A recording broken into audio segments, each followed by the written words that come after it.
Welcome to Pete and Hannah's Watchlist. I'm your host, Pete Mitchell. I'm here with my great co-host, Hannah. Hello, people.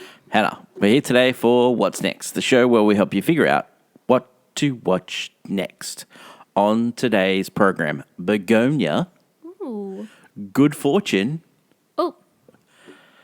Kiss from a Spider-Woman, Oh. and Frankenstein. Ooh. Good show. Okay. What a great show. Good show. Good show. But before we begin, let us tell the viewers and the listeners what they should do. Pretty please, leave a like and subscribe to the channel. Subscribe. Leave a comment down below your feedback on the show, your thoughts, questions, comments, queries, all that jazz. Welcome. Hit the notification button and you'll get great content like this one, including What's Next, the show where we're watching and Right now. listening to right now. Yeah. Then we've got AFI Top 100. This week it is movie number 3, Casablanca. Ooh. Wow. Wow. Wow, Hannah. Wow. Wow. Play it again. Sure. Or play it. And then we'll movie news where we preview this week's new releases, including Predator Badlands. Ooh. And then on the show for Friday, it's Yeah. Watch or Miss. What we watch or miss in October. Jam-packed. Ooh. There was a lot. Jam-packed. There was a lot. Yeah, we've got some opinions. But let us get on to today's show. And the first movie we're going to talk about today is Bugonia. Ooh. It is directed and written by Yorgos Lanthimos and also written by the same guy that brought us The Menu. Oh, yes. The Menu. Tracy? Will Tracy. Good call. Yes. It stars Emma Stone. It's the 4th collaboration they've had. They did The Favourite together. They also did Poor Things. Poor Things. Kinds of Kinds of Kindness. Kindness. Yep. And Also stars Jesse Plemons, who was in Kinds of Kindness as well. The elevator pitch. A high-powered executive gets kidnapped by one of her lowly workers who thinks that she's an alien. Reasons to see this. Wow, it's Yorgos Lanthimos' goodness, I would say. Like, he is definitely has created a craft that people love.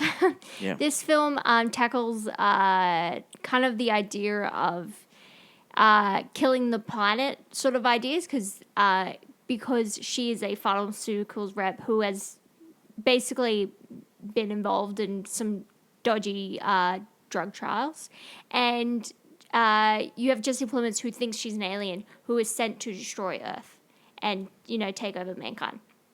And I love the idea of the whole, like, usually when it's, we've seen Kidnapping the CEO, it's played for laughs or something.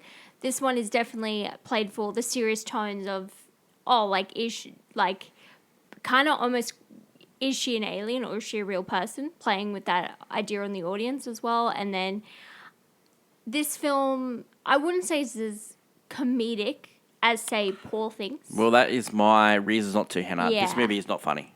Yeah, I feel like it definitely wants to edge into dark comedy a lot of the time. It's supposed to be a black comedy. Because, she's not an alien. Like, he shaves her head because it's supposed to help her communicate with her kind. Yep. Because he's been researching all about them. And I don't know if I find anything in this movie particularly funny. I thought it had an interesting idea and concept that I find that the ending is a little bit disappointing.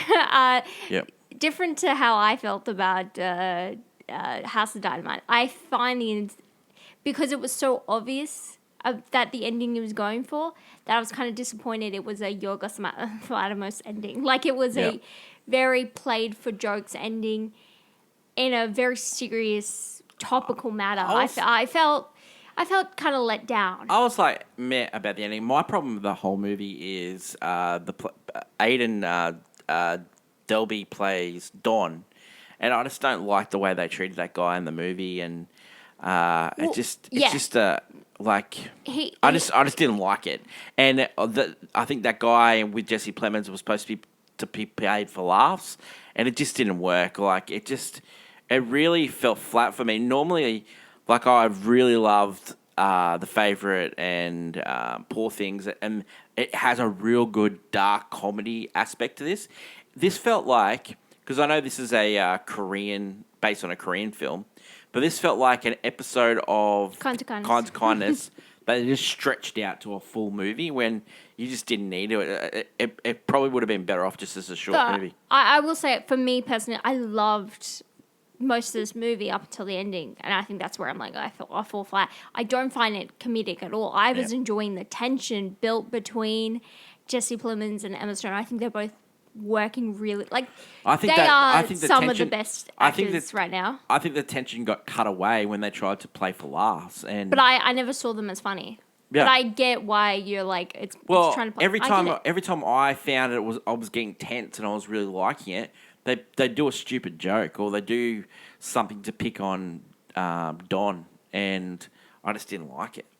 It just didn't gel with me. It didn't gel with you, and I don't think it's going to gel with most people. If you have not liked the previous film, I was surprised that many people like this movie. I think it's a lot of people are finding joy in it. I think it's some of his I worst think work. the story and the way he's portraying it is really good. I just don't love the comedy or the ending. No, That's for I just me, think it's one of the weakest scripts that he's worked with. Will Tracy with his work in The Menu and also I love The Menu, Succession. yeah. I thought that was had a lot more to say what was going on in the world, and I was there for that. I loved the ending of that movie as well. I just didn't like this movie at all. What are you going to give each? Now, would you recommend people to watch or miss this one? I would. This is really hard. I think if you never liked his previous work, this is not going to get you. No. Like, you're not going to like this movie at all. It deals with some really dark, really real, like, controversial themes. And I really enjoyed that. Yeah. Even though I don't feel like it handles itself well in the end. I know a lot of people will be loving this movie and the performances and such. These are two amazing actors doing amazing performances. Of course, it's great. I don't think it's worth the watch just to see the movie, because you could watch one of the other movies where they're doing really good in it.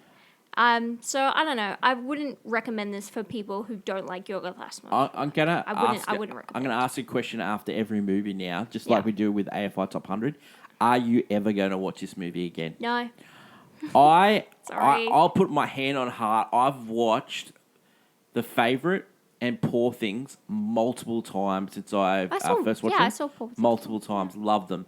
I will never watch Kinds of Kindness again, and I will never watch this again. Just didn't gel with me. Rating for this one, look. I'll give it an iPlay to my phone because I think it's still. I'll go with you, but if you would have said to me, if you would have said to me, it's unwatchable. I fell asleep. Yeah, I would have agreed with you. No, I think it's actually a much better film, but because I feel like it's trying for comedy, it lacks in comedy.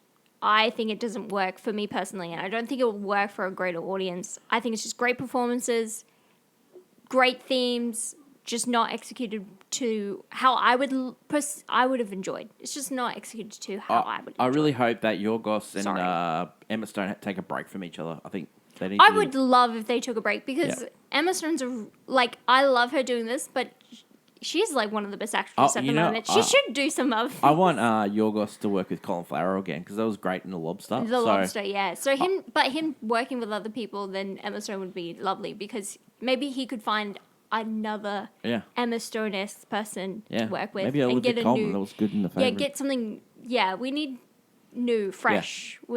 Yeah. This is great. This is great. Get along well. You've done 4 films. Have a break. Yeah. Come back later. Bugonia is in wide release around the world now and a limited release in the States. So you can catch it at your local cinema. Yeah. Check your local listings. Next movie we're going to talk about is Good Fortune, which we finally got in Australian cinemas. It's written and directed by Aziz Ansari. You might know him from the Saudi Comedy Festival, which has got a lot of grief from. Okay. He's a comedian. I've never actually find his type of humor funny, just because he plays, he's like, I don't know, he's like, I've never... Yeah. You might know him from his comedy. He's just... I don't think he's been in anything massive, huge that I remember him from. Yeah, he's like one of the Seth Rogen guys. Oh, yeah. Yeah. He was a Parks and Rec guy. He was in Observe and Report with Seth Rogen.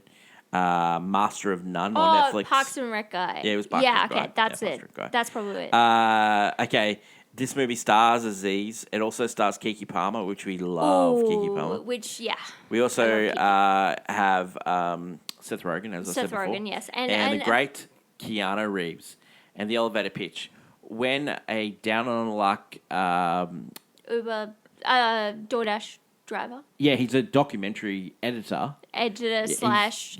when he's in working between for, jobs. Yeah, DoorDash. He's also working at a hardware-type business. Yeah. Has lost all hope. A angel who has not got his full wings. He's got like the job of saving techs and drivers. Decides to show him his life. What would his life be if he actually made it and become wealthy? And he does a Freaky Friday. And he does a Freaky Friday situation with Seth Rogen's character, and things don't turn out quite as what the angel expects. And in this hilarious comedy, reasons to see this, Keanu Reeves. He plays a straight guy, plays a fish out of water guy so well. He plays the angel that doesn't know what he's doing. You get a great performance by Sandra Oh, who's like sort of like the overseer angel of what's going on. Yeah. Also, Keke Palmer, she's delightful in this movie. The thing that doesn't work for me in this movie is actually Aziz himself. Aziz and Seth Rogen, I would say both. I do like Seth Rogen and Keanu Reeves hanging out. Yeah, no, that is really good. That is some really good stuff. He's like the straight man to Keanu Reeves, like cute, adorable little puppy. Keanu Reeves and Seth Rogen, after some hilarity happens, have to. They're in living poor life because Aziz is in a coma, and so they have to get jobs and. Yeah, become Uber drivers themselves. Keanu Reeves is also learning how to be human, and he's realizing life is tough, and he's not enjoying it. And it's very funny. It's very funny. When it's about Keanu, it's actually really funny. Yep. When it's about not Keanu, I don't care for the rest of this film. And even though it has a great story, like moral story kind of thing going on, where you're supposed to appreciate life, even though it's not the one you wanted.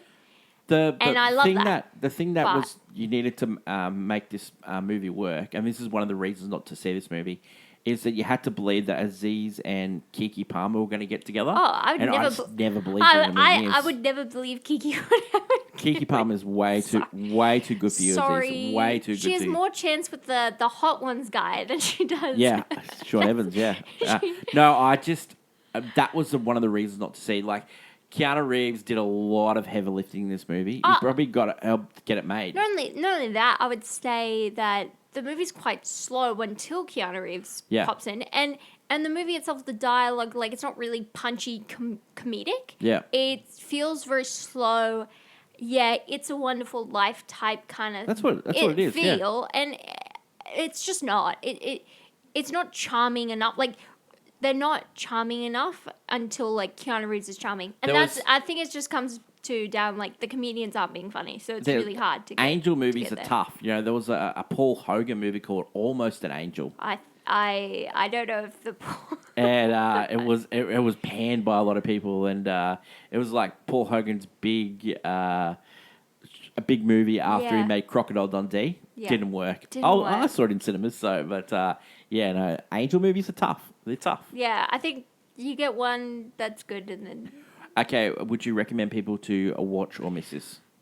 Unfortunately, I would give this a miss unless you've like catched it on streaming. This is going to be a number one streaming movie. Yeah, because they're like 100%. Keanu Reeves. Because Keanu Reeves makes this movie. And for that reason alone, I think I will definitely watch this movie again.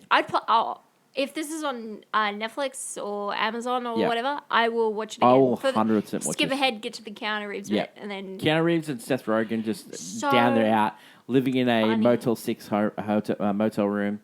Very funny. I like it. Quite enjoyable. What are the funniest parts of this year? Rating this one, I played on my phone. I played on my phone, definitely. And like a lot of people say when we say, I played on my phone. It's still good. It's still good. It's just not... 2 out of 5 ain't bad, baby. A lot of times we give it to a movie that's good...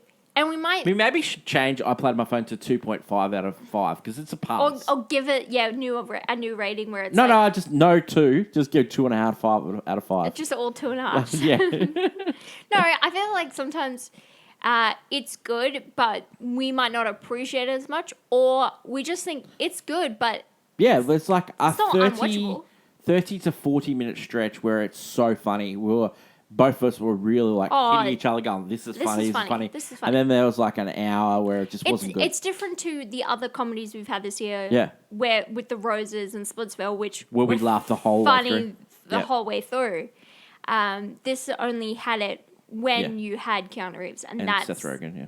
Yeah, but Keanu Reeves. Keanu Reeves and Seth Rogen hanging Yeah, out. but That was the funniest bit of the movie. When they were trying to make Keanu it... Reeves wasn't with Seth Rogen. No. But Reeves when is so Keanu funny. Reeves and Seth Rogen were trying to make it together and they were having Yeah. their conversations, that was the funniest bit of the movie by far. He's just so when they cute. go dancing, just brilliant. I loved He's it. so cute. He's so cute Good in this Fortune movie. is in wide release now, and you get it on VOD in a couple of weeks' time in the States.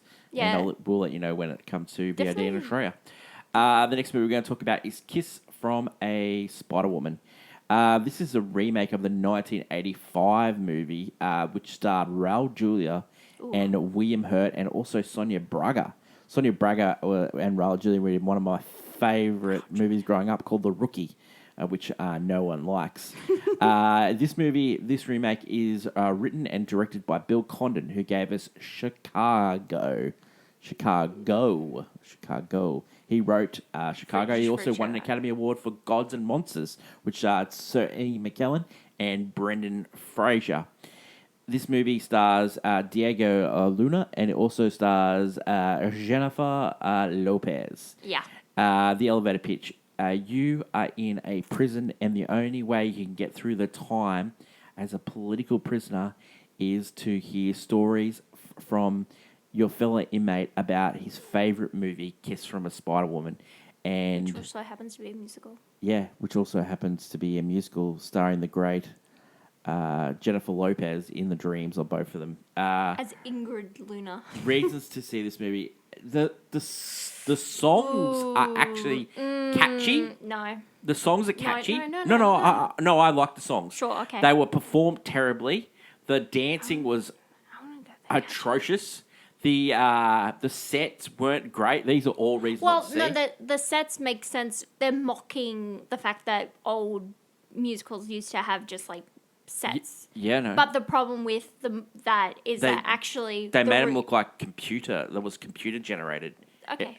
It like I think that- even those old sets, they had like a little bit of light on. These ones felt. I know though. There's no I know. charm. There's no yes, charm. there's absolutely no charm. No, it's absolutely no charm. No charm to in it. this movie whatsoever. Jennifer Lopez, I was said to Hannah coming out of this movie, has anyone ever dropped off more in the history of entertainment? She had #1 songs all around the world.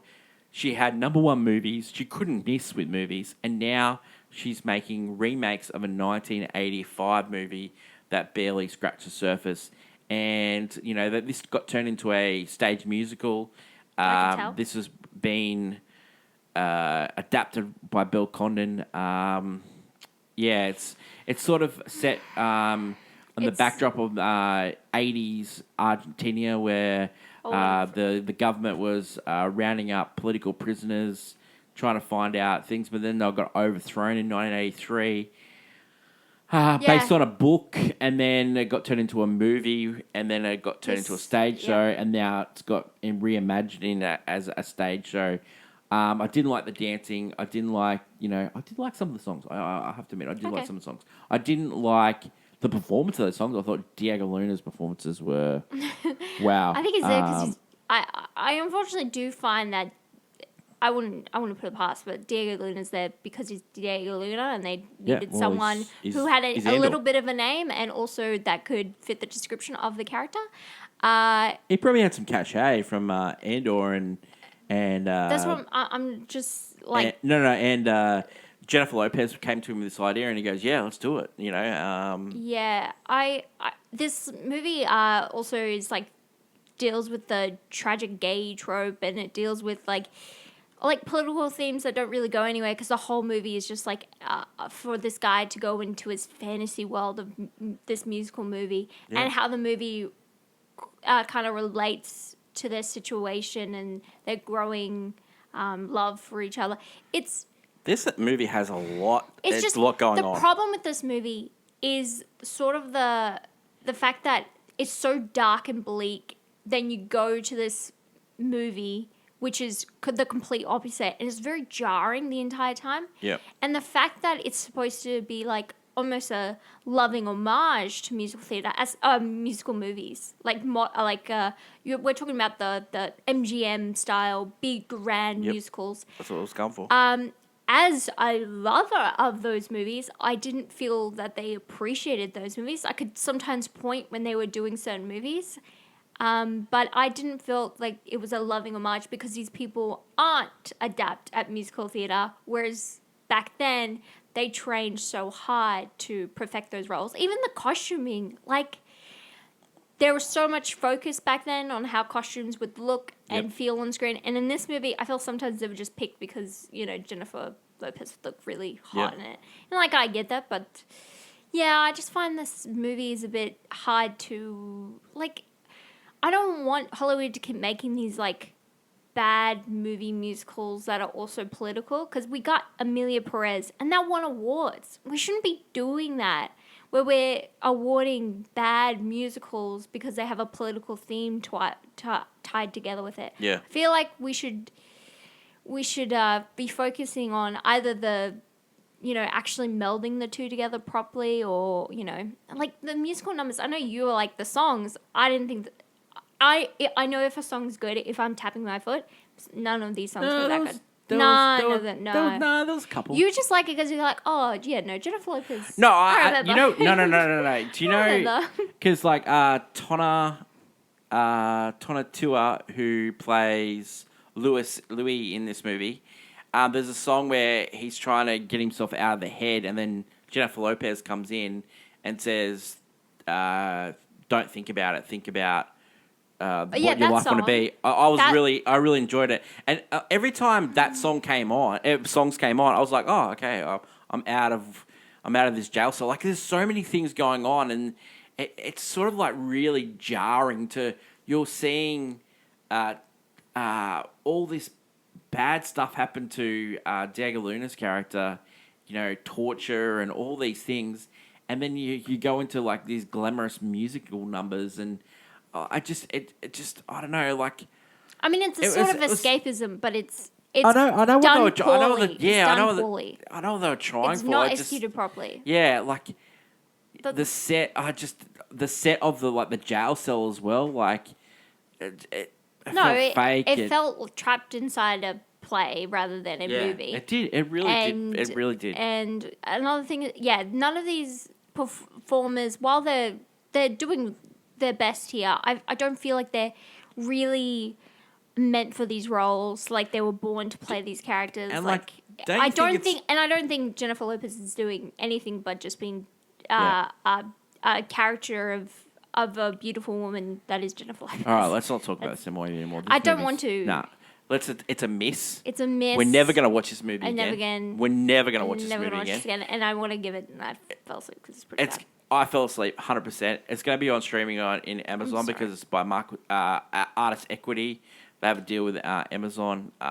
It'll just live on the streaming service. It'll live on the streaming service. People who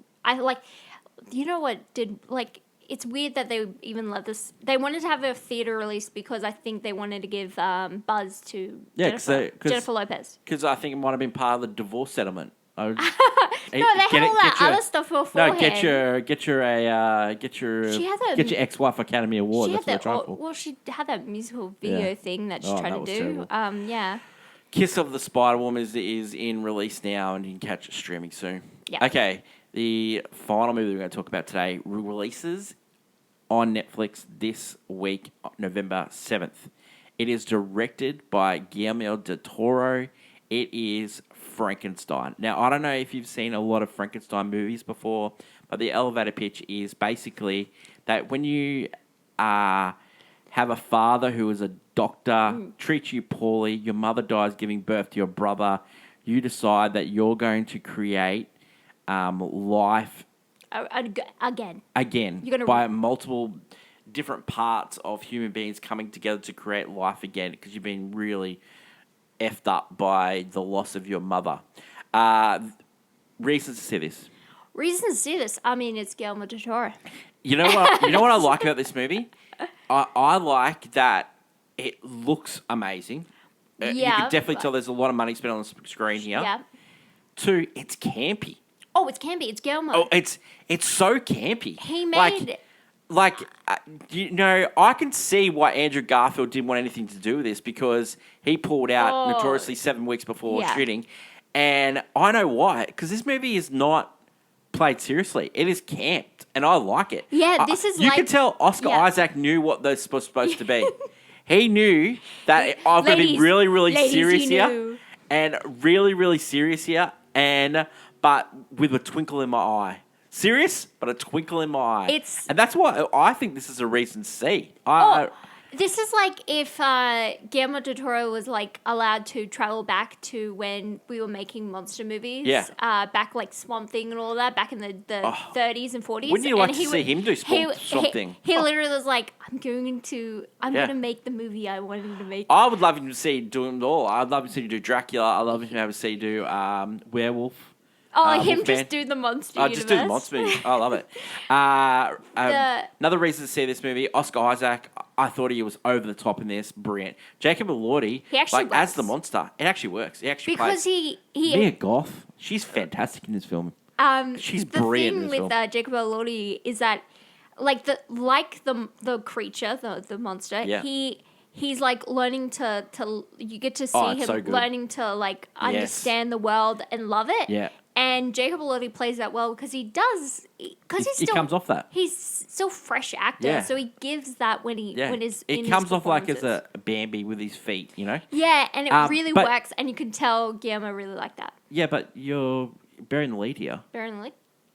The great Christoph Waltz, your boy, is in this Oh movie. my God, Christopher Waltz. He's is- so good in this movie. He's so good in He's this just movie. doing his Christoph Waltz I love it. thing. I actually really like this movie. I like this movie because I think it's different Doesn't enough. take it too seriously. It doesn't take itself seriously. It's different enough from the book that it's an Yep. adaptation, so that if Guillermo people del Toro's version. and if you like this, maybe you go and read the book for the first time because Yeah. the book is different. Yeah. And you get to have a new experience. Like I think this movie, like Guillermo saw himself in Dr. Frankenstein, and he sees he has this, and I love that in this movie you get to see kind of like how his father treated him, and then how he treats the creature, and it's really interesting. And then how the creature takes on life itself, like this beautiful cycle of this like kind of weird family dynamic. And yeah, I really think this film is just loving, campy monster movie that a little bit in the gothic romance genre. I don't think it's as good. I don't know if it's as good as other ones he's done before. I'm just saying that in this one particular, he made a very good film here. You said you love how it looked. I didn't love it all the time. I do feel sometimes it felt like a Netflix movie. Yeah. And that just could be because I'm like conditioned to know. Well, when like, you see the Netflix stamp at the start, it's tough. yeah, but also with Netflix, I've seen how good they can be with how their TV shows or movies can look, and I feel like this feels more akin to a very well done Netflix movie. Yeah. Where I it's like just some of the. It does have Guillermo, but I also it like also some of the feels actors in this movie, like Charles Dance plays Frankenstein's father, and Yeah, Dr. he's I Frankenstein's love Yeah, him, I mean, love him. yeah. Like he's Oh, yeah. he's great in Last Action Hero, amazing. You also got Lars Mikkelsen who plays the captain. It's great to see yeah. him in this movie What as a well. storyline. I loved him in That's another thing. This film has a way of presenting the story where it's told through different like acts. Like Yep. you get Frankenstein's act and then the creature's act. Yep. Yeah. So if you What did you think of needed a Mia pause Goth break. in this movie? I think it's so strange because she had some trouble and she fell off because after Maxine, I didn't think she had anything, but she appeared in this. She's the perfect gothic Victorian woman. Perfect. Like similar to how I mean like she works so well as the weird girl who has a kindred spirit with Yep. the creature. Yeah. It works. It so works. we are getting another Frankenstein movie next year. But Dr. it's Frankenstein. completely different. Yeah, well, Dr. Frankenstein's going to be played by Jake Gyllenhaal, and the monster is going to be played by Christian Bale, and the bride is going to be played by Jessie Buckley. It's a completely different film. Yeah, it's going to be directed by Megan Gyllenhaal. It's going to be a huge release on IMAX for Maggie Gyllenhaal and Warner Brothers. I think with the fact that we got Robert Eggers' Nosferatu, and we've got Guillermo del Toro's Frankenstein, I think we're coming back to bringing back monster movies by great directors. Yeah, well, we had Lee Winnell's Invisible Man. Yeah. We had his werewolf movie. No one will like, but I did. No, yeah. But I mean, like, we need to get back to that Victorian Gothic, like... Yeah, well, do we? Yeah, I think people love it. Nah, this movie's great. It's shown. I'm going to say it's a recommended watch. 100%. It is in limited release in cinemas now. You can get it at streaming this week on 7th November. I would say it's a watch. I would definitely watch this movie again. Oh, 100%. And what are you going to give it as a rating? Golf clap. Hannah, spot on. It's a Good lovely love letter to Frankenstein whilst also being completely different. Yep. His own interpretation. Enjoy What's for what your it is. favourite Guillermo del Toro movie? I haven't seen that many. Hellboy? No. Actually, I love Hellboy. No, there's only one answer to this movie. You know what the answer What's is. the answer? Nightmare Alley. Nightmare Alley. Love that movie. I love that movie so much. I remember Hellboy as a young little girl. No, watching that. no. Hellboy's great. And I had a crush on the on the Hannah, fish don't get guy. me wrong. Hellboy is great. Yeah. But I'll tell you what's great. Nightmare Alley. Nightmare Alley. Bradley Cooper is awesome in this movie. Should have won an Academy Award for that performance. He was fantastic in that Everyone movie. swept that movie on the rug. We cared. It's a fantastic movie. Yeah. That is it for today's show. 4 different movies. 4 movies with all different responses from us. But the best movie we saw this week, definitely Frankenstein. And you get that on streaming now, November 7th on Netflix. That is it for today's show. Tomorrow is Casablanca. That is my lovely co-host, Hannah. Long live cinema. And until we meet again, it's bye for now. Bye.